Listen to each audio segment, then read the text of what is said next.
Now, I mentioned that it's hard to separate discussion of Obamacare from the discussion of politics. Health exchanges is the next issue that we're going to talk about. Health exchanges are very political. Each state is supposed to set up a health exchange. The idea of the health exchange is employees who do not have access, or people in the community who do not have access to group health plan can choose to go into a health exchange. Also, what is projected is that many small businesses are going to be priced out of the private insurance market and therefore will be forced to put their employees into the health exchange because they literally won't be able to just go to a health insurance agent and buy health insurance. It won't. They could make the numbers come out. So the health exchanges are considered a key piece of the Obamacare package. Well, many states that were controlled by conservative governors, there's actually more Republican governors than Democratic governors in the United States, had pronounced that they would not participate in the federal health exchange program. Now, the reason this is getting more interesting is because a number of those states have backed off of their first position.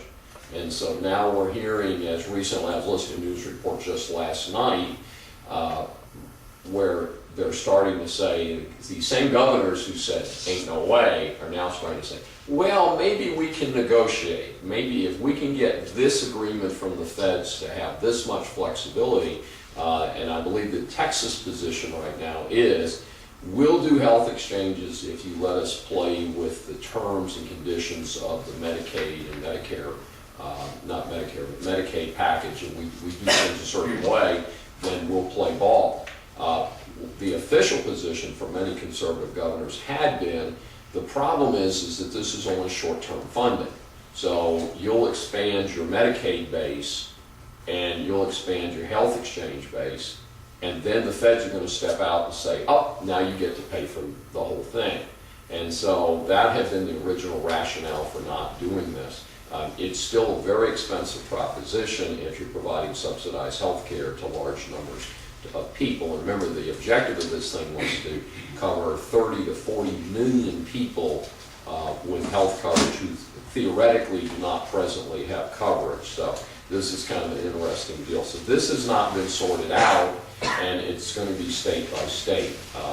The situation is if the feds have to step in, it'll probably be quite a while before there are state health exchanges, and that's going to create a gap where employers may not be able to afford private health insurance, and the exchange will not be in operation for them to turn to as the Obamacare plan was designed. So this, again, could be the real linchpin for this thing to be delayed in implementation. I don't think it'll be canceled under the current administration, but it may be delayed. They may come out and say, well, there are no penalties this year. We're going to move everything back a year or two. We've seen the government do this in a couple other proposals or new acts, so that could change.